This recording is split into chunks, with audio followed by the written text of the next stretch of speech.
ഒരു വിളിയും കൂടെ നീ എന്നെ വിളിപ്പിച്ചിരുന്നെങ്കി എവിടെ പോയി കിടന്നാവോ? വരുന്ന വഴിക്ക് റോട്ടിൽ 2 കൊച്ചു പിള്ളേരുന്ന് അടി കൂടുന്നതാ. അതുകൊണ്ട് ഞാൻ ഈ ട്രാഫിക്കിൽ ശ്രീനിവാസൻ നോക്കി നടക്ക് അങ്ങനെ കുറച്ചേരം നോക്കി. എങ്ങനെ സത്യം പറഞ്ഞ ആ ടൈമൊക്കെ നമ്മൾ കുറെ മിസ് ചെയ്യുന്നുണ്ടല്ലേ. ഇന്നേ വരാ നമ്മൾ വല്ല സില്ലി കാര്യത്തിന് അടി കൂടിയിട്ടുണ്ട്.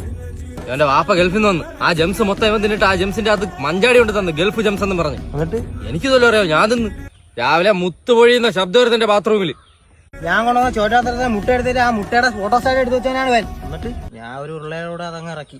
അവസാനം വയറുവേന സഹിക്കാൻ വയ്യാതെ ഉമ്മായ പാപ്പയും കൂടെ കൊണ്ട് സ്കാൻ ചെയ്ത് ഇപ്പൊ കിടക്കുന്നു A4 പേപ്പറിൽ വലിയൊരു മുട്ട. ഓരോന്ന് കാണിച്ചു വിട്ടുമ്പോ ആലോചിക്കണം, ഇല്ലെങ്കിൽ ഇതണക്കെ തന്നെ ഇരയാവും. സർപ്രൈസ് തരാന്നും പറഞ്ഞ് എന്റെ കണ്ണുകൂടി പെമ്പിള്ളേരെ ബാത്റൂമിന്റെ ഫ്രണ്ട് കൊണ്ടിട്ട് മിസ്റ്റേക്ക്. കണക്ക് കാരണം പാർട്ടമായിട്ട് തടി പിടിക്കാൻ പോണ അറിയോ? അയാളെ 4 പേരിലാണ് ഇവിടെ ഇരുന്നത്.